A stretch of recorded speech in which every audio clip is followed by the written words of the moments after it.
بسم اللہ الرحمن الرحیم۔ سعودیہ کا ایک اسکالر جو سنی سے شیعہ ہوتے ہیں، اس نے عجب وجہ بیان کی اور وہ ہمارا آج موضوع ہے۔ وہ کہتے ہیں کہ مجھے شیخ حسن شحاتہ مصری کی شہادت نے شیعہ بنایا۔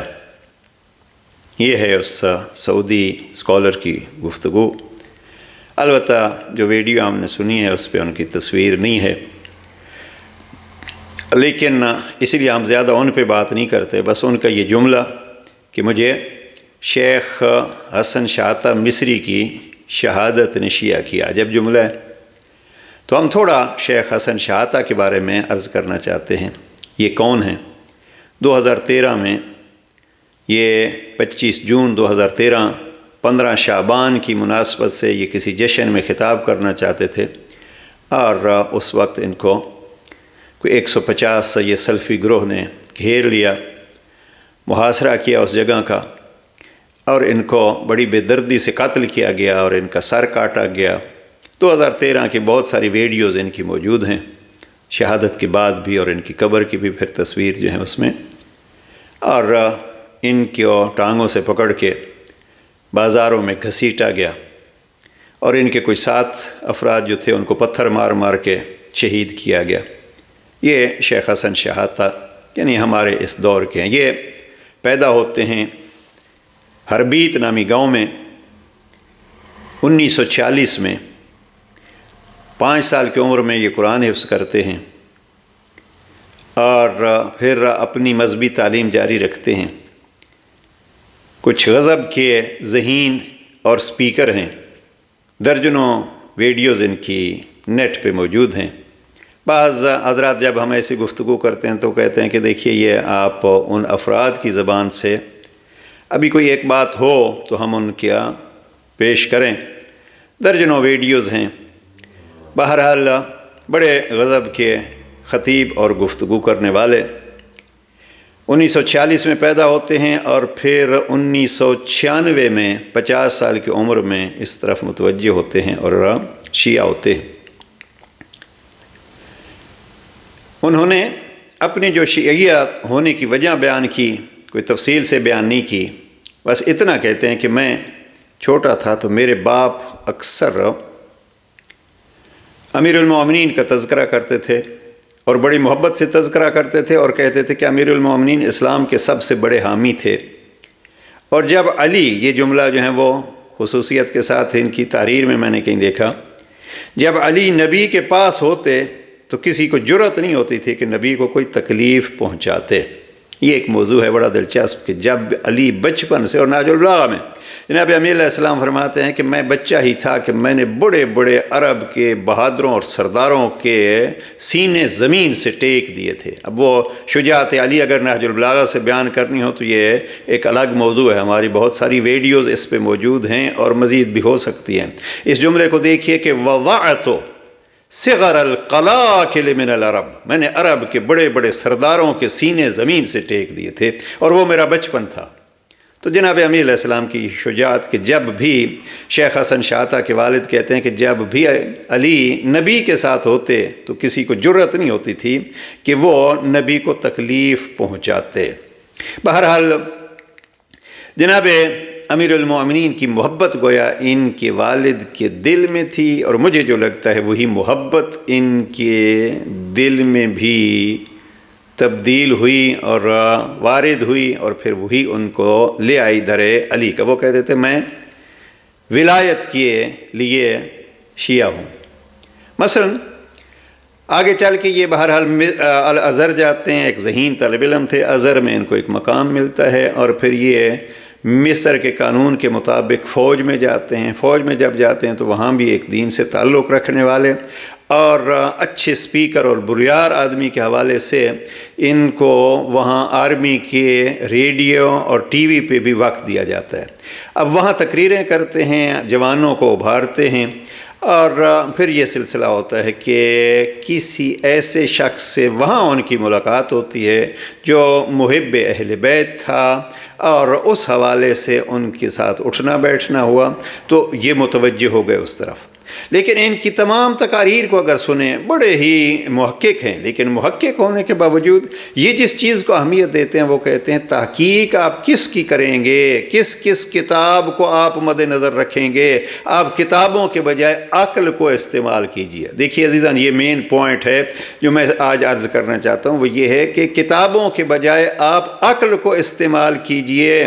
اور بڑے سخت لفظ کہتے تھے، چونکہ یہ بہت سخت ان کی تقریریں ہیں، میں ان کی تقریروں کو دہرانا نہیں چاہتا، اور بس اتنا عرض کرنا چاہتا ہوں کہ ایک جگہ پہ یہ کہتے ہیں کہ کمرے سے نکلو اور عقل کو استعمال کرو۔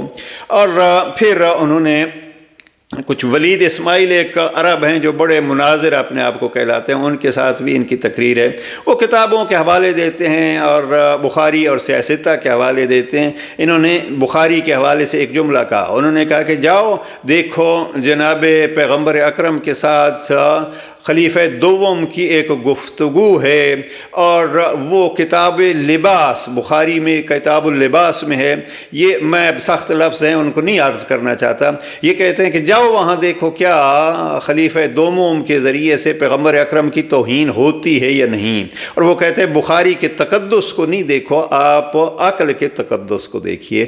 عزیزان، یہ سب سے بڑی دولت نہج البلاغہ میں دیکھ رہا تھا، قرآن مجید میں رب کریم بار بار کہتا ہے کہ عقل سے کام لو، اور جو عقل سے کام نہیں لیتے ان کے لیے بڑے سخت الفاظ قرآن مجید نے استعمال کیے ہیں۔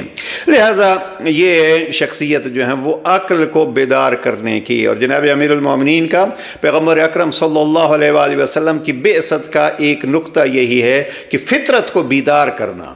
اس وقت مجھے نہیں معلوم کیوں یہ بحثیں ہم بھی چھیڑے ہوئے ہیں، اور سارے اس طرف اس طرف یہ بحثیں۔ اس وقت اگر عقل کو ہم استعمال کریں اور ایک سوال کا جواب دیں، مسلمانوں کو اس وقت سب سے زیادہ کس چیز کی ضرورت ہے؟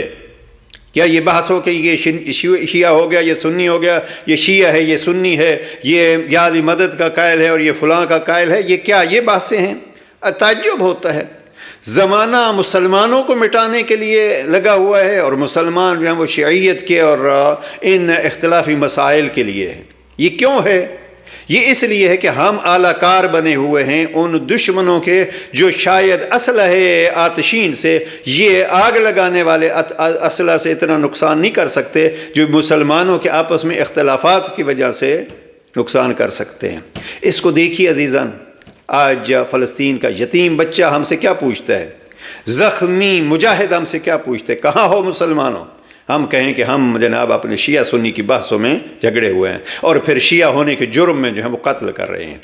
ایک کتاب ہے علامہ امینی کی، ایک اور کتاب کا نام ہے شہداء الفضیلہ، 130 افراد شیعہ علماء کے شہداء کا تذکرہ کیا ہے۔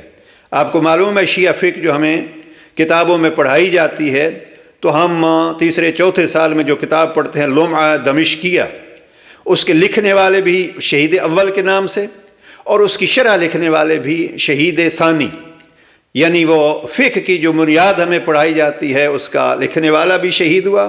کس بے دردی سے ہوا وہ اپنی جگہ پہ اور انشاءاللہ کسی وقت عرض کریں گے، اور اس کی شرح لکھنے والے بھی شہید ہوتے ہیں۔ تو یہ شہادتیں اور کسی کو قتل کر دینا، سر کاٹ دینا، اور مصر کی گلیوں میں اس کو گھمانا پھرانا، اور یہ کیا سبب بنتا ہے؟ یہ کسی کے مٹنے کا سبب نہیں بنتا۔ اگر بات عقل سے کی جائے اور عقل کو استعمال کیا جائے تو پھر سعودیہ کا ایک اسکالر اس واقعے کو کہ آخر جرم تھا تو کیا جرم تھا جس کی وجہ سے یوں بے دردی سے قتل کیا گیا ہے، یعنی ان کی دلیلوں کا کوئی جواب نہیں تھا۔ لہذا کوشش کیجئے، میں بہت ساری چیزیں، ان کی ایک بیٹی کا انٹرویو سن رہا تھا، اس میں بھی وہ کہتی ہیں کہ ہمارے باپ، وہ بیٹی خود سنی ہے، ابھی 2 شادیاں انہوں نے کی ہوئی تھیں، ایک فیملی شیعہ ہوئی اور ان کے بھائی اور وہ سارے شیعہ ہوئے ہیں، لیکن ان کی ایک زوجہ، ان کی ایک بیٹی اور ایک بیٹے کا انٹرویو بھی موجود ہے، لیکن ان کی بیٹی نے ایک جملہ کہا کہ میرے باپ کو اسد الشیعہ کہا جاتا تھا، شیعوں کا شیر۔ میں جو جوان عربی جانتے ہیں ان سے یہ گزارش کروں گا کہ آپ اگر اس کو ٹائپ کریں گے شیخ حسن احمد شحاتہ، شیخ حسن شحاتہ آپ کریں گے تو اتنے مشہور ہیں کہ آپ کو درجنوں ویڈیوز جو ہے وہ ان کی مل جائیں گی، اور پھر ان کے باقی جو مقام ہیں، تقریروں سے کس انداز سے اثر کرتے تھے، اور پھر ان کو قتل کرنے کے لیے تو یہ عام افراد نے یہ ظلم کیا. حکومت مصر نے بھی 4 یا 9 افراد مختلف ہیں اس پہ ان کو سزا بھی دی ہے اس قتل کی وجہ سے. لیکن آپ اگر ان کو دیکھیں گے تو آیت اللہ العظمیٰ آغا ناصر مکارم نے، آغا صافی گل پگانی نے، ان بزرگوں نے ان کی مجلس ترحیم منعقد کی ہے، مذمت کی ہے قاتل کی. خود ازہر یونیورسٹی نے بھی اس قاتل کی مذمت کی ہے. اور اس حوالے سے بہت سارے افراد نے ان کی طرف سے حکومت مصر کے ساتھ رابطے بھی کیے ہیں. یعنی آیت اللہ العظمیٰ آغا ناصر مکارم کا ایک خط تھا جو حکومت مصر کو لکھا تھا. تو عزیزان گفتگو کا مقصد یہ ہے کہ آئیے عقل کو استعمال کریں، کسی پہ فتوے لگانے کے بجائے، کسی کو قتل کرنے کے بجائے ہم کوشش یہ کریں کہ ہم اپنے عقل کو استعمال کر کے، اور اس وقت عقل کہتی ہے کہ آپ اتحاد کی کوشش کریں نہ ہے کہ اختلافات کی. ربیع الاول میں بڑا خوبصورت ایک اہتمام کیا ہے اتحاد کا آیت اللہ العظمیٰ آغا خمینی نے. ہفتہ وحدت 12 ربیع الاول سے 17 ربیع الاول تک، 12 کو اکثریت اہل سنت 12 کو مناتے ہیں، شیعہ 17 کو مناتے ہیں. جمع کر دو اور اس کو پورے ہفتے کو ولادت پیغمبر اکرم، میلاد پیغمبر اکرم مناؤ. لہذا اتحاد اتحاد اتحاد. والسلام علیکم ورحمۃ اللہ.